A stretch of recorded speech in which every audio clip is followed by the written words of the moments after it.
Bismillahirrahmanirrahim. Assalamualaikum warahmatullahi wabarakatuh, Ustaz. Assalamualaikum. Cerita sikit apakah kesan perasaan Kak sampai ke Mekah ke dapat jumpa orang, cuba cerita pada Ustaz. Tapi jangan cerita Okey. siapa orang tu, jangan cerita. Cerita pada. Ya, okey, syukur Alhamdulillah. Terima kasih atas kembara minda yang Ustaz bawa ni. Memang saya tak pernah menjejakkan kaki ke sana. Allahu Akbar. Dan Sebab memang saya bercita-cita untuk ke sana bawa anak-anak dan suami. Allahu Akbar. Namun, bila Ustaz, bila kata Ustaz kata masuk, jejakkan kaki ni masuk ke dalam Kaabah, saya nampak satu cahaya solar, macam emas yang bersinar. Allah.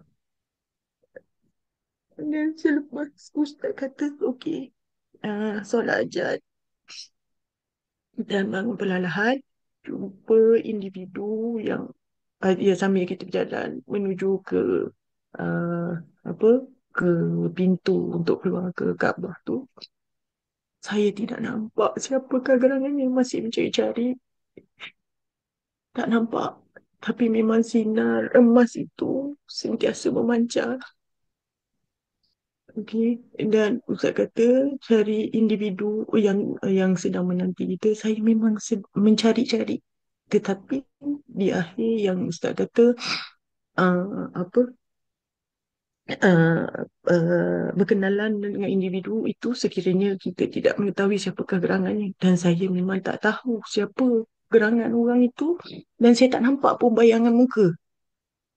Dalam pada masa yang sama, masa Ustaz kata okey, awan telah sampai, tetapi tangan yang menghulur itu memang melambai, melambai, seolah-olah tidak, tak nak melepaskan, nak melepaskan, dan makin lama makin jauh, makin lama makin jauh.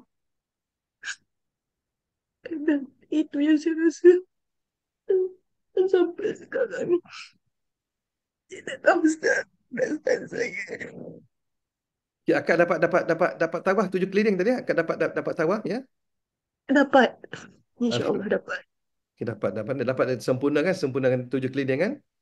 Ya, Alhamdulillah dapat solat di depan apa dah hijr makam Ibrahim dapat ke? dapat, dapat. Okey, Alhamdulillah Kak. Okay, terima kasih Kak bagi kerana Kak bagi kita kesan perasaan suara Kak.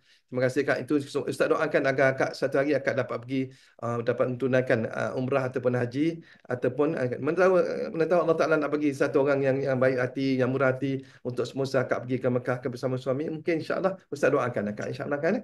Kita doakan. Terima kasih Okey. Ustaz. Assalamualaikum. Hadiah yang Kak terima tu simpan elok lah, simpan elok.